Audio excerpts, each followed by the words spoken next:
So you drop 80 grand on a brand new truck, you'd probably expect it to run forever, right? Well, today in this explainer, we are unpacking a massively viral breakdown that claims the exact opposite. We're going to dive into some really explosive claims about why today's ultra-expensive modern trucks are allegedly engineered to break down way before their time. We're strictly looking at the arguments and data presented by our source to figure out what is really going on under the hood. And I'll tell you, our source pulls absolutely zero punches here. They are directly arguing that new trucks have basically become disposable garbage. We're going to impartially look at this, checking out the specific design choices, the new materials, and the electronic systems that mechanics across the entire country are warning people about. Are these things really ticking time bombs, or is this just the unavoidable price of modern innovation? To get to the bottom of this, here's our roadmap. First up, plastic replaces durable metal. Second, cylinder deactivation failures. Third, software locks and repair costs. Fourth, a record drop in truck quality. And finally, number 5, finding the golden window. All right, let's jump right into Section 1, Plastic Replaces Durable Metal, and look at the actual building blocks of today's trucks. The source makes a really stark comparison between a classic 1999 pickup and what's rolling off the assembly line today. If you popped the hood back in the late 90s, you saw cast aluminum, steel, heavy iron. Materials that were built to take an absolute beating and comfortably breeze past that 300,000-mile mark. But under the hood of a brand new truck today, you are greeted by a sea of high-temperature polymer plastics. Now, manufacturers justify this, saying it's absolutely crucial for weight savings, but our source argues there is a massive hidden cost. According to mechanics cited in the explainer, this plastic deteriorates incredibly fast. Just think about the life cycle of engine plastic. It cooks in intense, extreme engine heat. It freezes solid in harsh winter weather. It expands and contracts thousands and thousands of times. The source uses this really vivid example. If you hit a rock with an old-school metal oil pan, you get a dent. If you hit that exact same rock with a modern plastic oil pan, it shatters. It shatters like a glass eggshell, and suddenly your $80,000 investment is bleeding oil all over the shoulder of the highway. So, what does this all mean for the consumer? Well, according to the source, it means catastrophic failures. Owners are reporting things like cracked intake manifolds before the truck even hits 100,000 miles. Think about that for a second. Crucial parts failing on a truck that costs more than some people's first homes, all because cheap plastic is being dressed up as a modern innovation. Okay, moving on to Section 2, Cylinder Deactivation Failures. Let's see how this snowball effect goes from cheap materials to incredibly complex, failing engine mechanics. The source zeroes in on a highly controversial feature called Active Fuel Management, or AFM. Now, on paper, this sounds fantastic. To save you a tiny percentage on gas mileage, the engine is programmed to seamlessly shut down half of its cylinders while you're just cruising on the highway. But here is where the nightmare begins, and this perfectly illustrates the reported failure sequence. Because the lifters, which are the parts opening your valves, are constantly switching on and off, activating and deactivating thousands of times per trip, they just give out. They collapse inside the engine, they grind directly into the camshaft, and then they shoot destructive metal shavings throughout your entire oil system.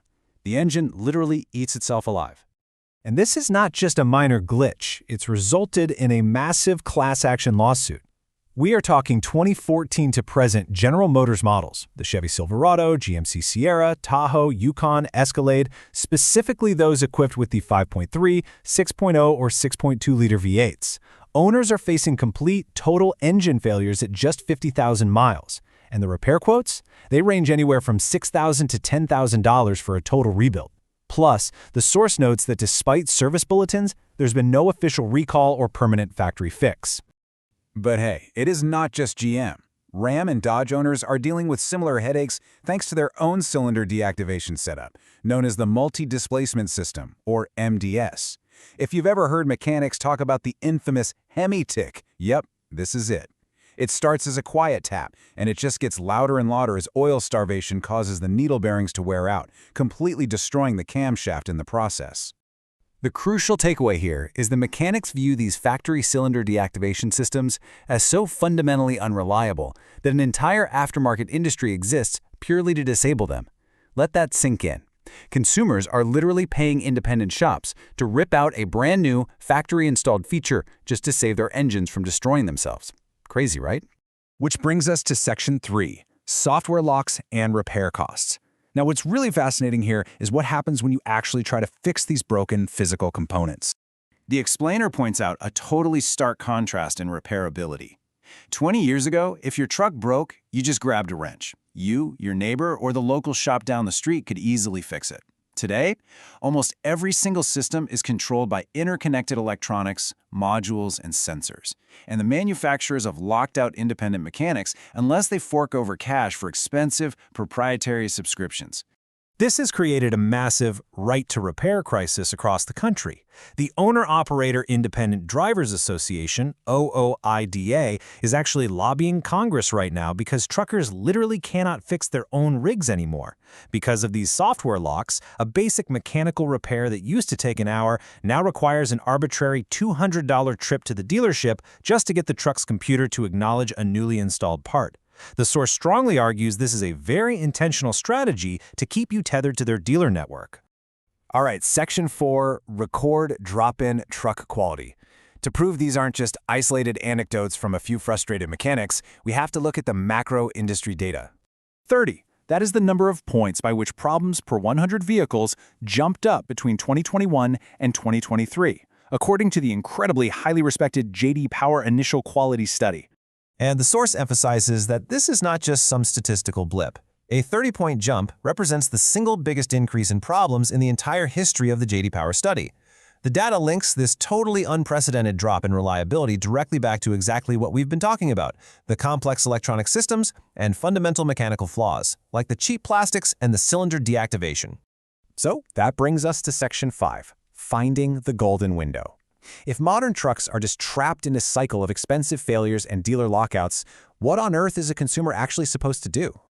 Well, the creator's advice is incredibly blunt. Stop looking at the new truck lots completely. Just walk away.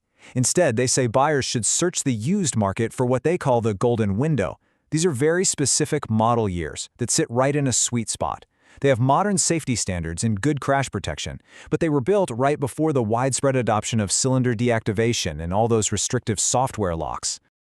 To help buyers navigate this maze, the source teases an upcoming resource they call the Dubai List. This list is going to detail 7 specific years and models of trucks that mechanics actually go out and buy for their own personal use. We're talking about vehicles with verified, proven 300,000-mile track records. The source literally dubs them the last true trucks left in America. Which leaves us to ponder this fascinating and honestly kind of unsettling possibility. As automotive technology gets more and more complex, driven by software subscriptions and fuel-saving mandates, have we already passed the peak of automotive reliability? Are the most reliable trucks we will ever see already in our rearview mirror? It is absolutely a critical question to ask yourself before you sign on the dotted line. Thank you so much for joining me for this explainer, and always keep questioning what's really under the hood.